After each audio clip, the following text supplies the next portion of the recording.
जय श्री राम जी सभी को। कैसे हो सब? स्वागत है आप सबका एक बार फिर से रामायण के अगले भाग में। आइए रामायण की शुरुआत करते हैं। रामायण के इस भाग को समझने के लिए पहले के भाग अवश्य सुने। हे भारद्वाज, यह अत्यंत पवित्र इतिहास शिव जी ने पार्वती को सुनाया था। अब राम जन्म का और भी हेतु सुनो। हे मुने, एक बहुत पवित्र पुरानी कथा सुनो जो महादेव जी ने पार्वती से कही थी। एक जगत प्रसिद्ध केकई देश था। वहाँ सत्यकेतु राजा रहता था। यह राजा धर्म धुरंधर, नीति निपुण, तेजस्वी, प्रतापवान, शीलवान और बलवान था। उसके दो पुत्र शकल, गुणनिधान और रणधीर वीर हुए। राजगद्दी बड़े बेटे को मिली जिसका नाम प्रताप भानु था। दूसरे का नाम अरिमर्दन था। ये बड़ा पराक्रमी था, संग्राम में कभी नहीं हटता था। भाइयों में अच्छा बर्ताव था। दोनों में दोष और छल रहित प्रीति थी। राजा बड़े बेटे को राज्य दे आप भगवान का भजन करने वन को चला गया। जब प्रताप भानु राजा हुआ तो उसके राज्य भर में उसकी दुहाई फिर गई। वह वेदोक्त रीति से प्रजा पालन करने लगा। कहीं भी पाप का लेस मात्र न रहा। राजा का हितैषी एक मंत्री था जिसका नाम धर्मरुचि था। वह नीति में निपुण शुक्राचार्य के समान था। चतुर मंत्री, बलवान भाई और अप्रतापी रणधीर था। संग में अनगिनती चतुरांगिनी सेना थी जिसमें बड़े बड़े लड़ाकू असंख्य वीर थे। सेना को देख राजा प्रसन्न हुआ और बड़े जोर से बाजे बजने लगे।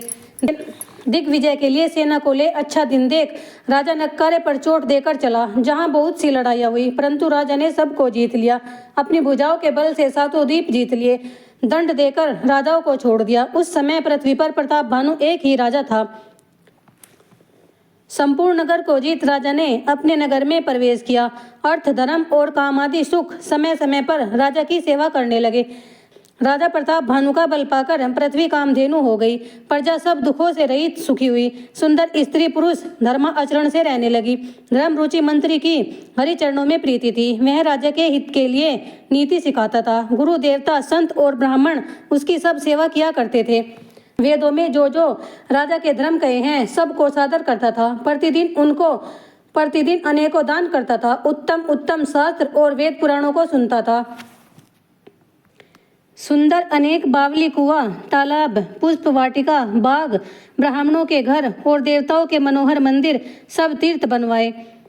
वेद और पुराणों में जो यज्ञ एक बार करने को लिखे थे वे सब राजा ने प्रीतिपूर्वक हजार हजार बार किए। परम चतुर राजा ने इनके फल की कुछ भी इच्छा नहीं की।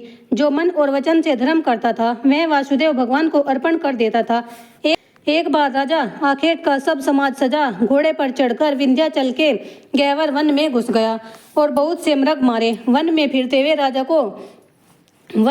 हुए राजा ने एक शूकर देखा। वह ऐसा लगता था मानो राहु चंद्रमा को ग्रस कर वन में छिप गया हो। बड़ा होने के कारण चंद्रमा मुख में नहीं समाता था और क्रोध के मारे उसे उगलता भी नहीं था। उस शूकर की विकराल दाढ़ी थी। शरीर लंबा चौड़ा और बहुत मोटा था। घोड़े की टाप सुन गुरगुराता हुआ कान उठा चकित हो देखने लगा। नील पर्वत के सुरंग के समान बड़े शूकर को देख राजा ने घोड़े पर एड़ मारकर सरपट दौड़ाया क्योंकि बिना हाके काम नहीं चलता था। घोड़े की टापों शब्द सुनकर शूकर हवा की तरह दौड़ा। शीघ्र ही राजा ने धनुष पर बाण चढ़ाया। बाण को देखते ही वह धरती से मिल गया। राजा ने तक तक के तीर मारे पर शूकर ने शरीर को बचा लिया। वह कभी छिपता और कभी भागता था। राजा भी क्रोध के मारे संग हो लिया। बाहर एक सघन वन में घुस गया जहाँ हाथी वह घोड़ा नहीं जा सकता था। वन में राजा अकेला रह गया तो भी उस शूकर का पीछा न छोड़ा। शूकर राजा की दृढ़ प्रतिज्ञा देख एक गुफा में घुस गया। उस गुफा को अग में देख राजा पछताया। फिरती बार जंगल में मार्ग भूल गया। परिश्रम से पीड़ित भूखा प्यासा राजा घोड़े समेत व्याकुल हो नदी या सरोवर को ढूंढता हुआ जल के बिना अचेत हुआ जाता था। जंगल में एक आश्रम देखा जिसमें एक राजा मुनि के वेश में रहता था जिसका राज्य इस राजा प्रताप भानु ने छीना था और सेना युद्ध में उसे अकेला छोड़कर भाग गई थी।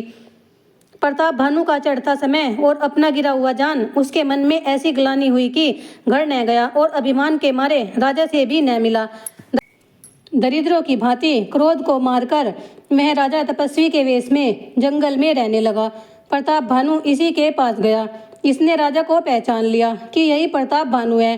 प्यासे राजा ने उसे नहीं पहचाना बल्कि उसे महामुनि जान घोड़े से उतरकर प्रणाम किया, परंतु वह मुनि ऐसा चतुर था कि उसने अपना नाम नहीं बतलाया। उसने राजा को प्यासा देखकर सरोवर बता दिया और राजा ने भी प्रसन्न हो उसमें स्नान कर घोड़े सहित जलपान किया। जब मार्ग की थकावट दूर हुई तब राजा को तपस्वी अपने आश्रम में ले आया। सूर्यास्त जान बैठने को आसन दिया। फिर तपस्वी बोला, तुम कौन हो? वन में अकेले कैसे फिरते हो? इस युवा अवस्था में प्राणों को क्यों कष्ट देते हो? तेरे चक्रवर्ती लक्षण देखकर मुझे बड़ी दया आती है। हे मुनीश, एक प्रताप भानु राजा है, मैं उनका मंत्री हूँ। आखेट के पीछे चलते चलते मार्ग भूल गया था। मेरा भाग्य धन्य है कि आपके दर्शन हुए। प्रताप भानु ने उस मुनि को अपना नाम नहीं बताया। हमको आपका दर्शन दुर्लभ था, पर अब कुछ भला होना जान पड़ता है। मुनि बोला, हे तात, अंधेरा हो गया है। तुम्हारा नगर यहाँ से 70 योजन पर है। हे सुजान, रात बड़ी गहरी है और वन बड़ा गहवर है, रास्ता भी नहीं सूझता है। इससे आज यहीं रहो और दिन निकलते ही चले जाना। तुलसीदास जी कहते हैं कि होनहार बड़ी बलवान होती है, अपने आप तो नहीं जाती, परंतु उसे वहीं पर ले जाती है। आपकी आज्ञा सिर माथे है। ऐसा कहकर प्रताप भानु ने घोड़े को पेड़ से बांध दिया और स्वयं पेड़ की छांव के नीचे बैठ गया। प्रशंसा कर राजा ने चरणों की वंदना कर अपने भाग्य की सराहना की। फिर राजा दीनता से बोला कि हे प्रभु, मैं आपको पिता जानकर एक ढिठाई करता हूँ। हे मुनि, अपना पुत्र और सेवक जान अपना नाम बता दीजिए। भानु राजा ने उसे नहीं पहचाना, लेकिन उसने प्रताप भानु को पहचान लिया था। राजा का हृदय तो शुद्ध था, पर वह मुनि कपट में प्रवीण था। वह एक तो वैरी, दूसरे अक्षत्रिय, तीसरे राजा। इससे वह छल बल कर अपना कार्य सिद्ध करना चाहता था। वह राज्य के सुखों को याद कर दुखी होता था। अवे की तरह उसकी छाती जलती थी। कानों से राजा की बात सुनकर वैर को याद कर जी प्रसन्न हुआ। तब वह कपट में डूबी हुई युक्ति पूर्वक कोमल वाणी से बोला कि अब हमारा नाम निर्धन, घरहीन व भिखारी है। राजा बोला, हे प्रभु, जो आप सरीखे निरा अभिमानी तत्ववेत्ता हैं, वे असली रूप को छिपाए रहते हैं और सब भांति कुशल होने पर भी कुवेश बनाए रखते हैं। इसी से संत और वेद कहते हैं कि अत्यंत दरिद्री भगवान को प्रिय है। तुम जैसे निर्धन गृहहीन भिखारियों को देख ब्रह्मा और शिव को संदेह होता है। आप जो भी हो, हमें क्या, मैं आपको प्रणाम करता हूँ। हे स्वामी, अब मुझ पर कृपा करिए। राजा की स्वाभाविक प्रीति और विश्वास देखकर सब प्रकार से अपने फंदे में फंसाकर स्नेह जानकर कहने लगा कि हे राजन, सुन, मैं सत्य भाव से कहता हूँ, यहाँ रहते हुए मुझे बहुत काल व्यतीत हो गया है। बोलो सियावर रामचंद्र की जय। जय श्री राम जी। आज की कथा का समापन यही होता है। मिलते हैं रामायण के अगले भाग में। तब तक के लिए बोलो सियावर रामचंद्र की जय। वीडियो पसंद आई हो तो प्लीज़ लाइक, शेयर और सब्सक्राइब। धन्यवाद मेरी वीडियो देखने के लिए।